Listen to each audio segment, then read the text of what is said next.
ঝিনাইদহ সদর উপজেলার গান্না ইউনিয়নের মাধবপুর গ্রামে বিভিন্ন ধরনের ফুলের চাষ হচ্ছে। বিভিন্ন রঙের গাঁদা ফুল ও গোলাপ চাষ হচ্ছে, যা দেখতে প্রতিনিয়ত ভিড় করছে অনেকে। উৎপল হোসেন অনিকের প্রতিবেদনে থাকছে বিস্তারিত। রূপসী বাংলা টিভিতে সবাইকে শুভেচ্ছা ও স্বাগতম।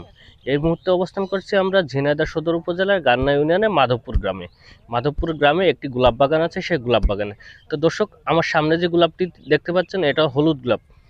আমার বাম সাইডে যে গোলাপগুলো আছে, ওইটা লাল গোলাপ।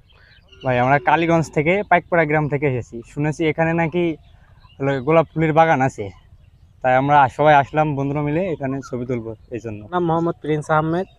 আমি কালীগঞ্জ আনন্দবাগ পাইকপাড়া গ্রাম থেকে এসেছি। শুনেছি গান্না ইউনিয়নে নাকি ব্যতিক্রম ধরনের চাষ হয়, তাই ফুলের চাষও হয় খুব সুন্দর। তা আমরা ওখান থেকে আইছি ফুল দেখতে এবং ছবি তুলতে।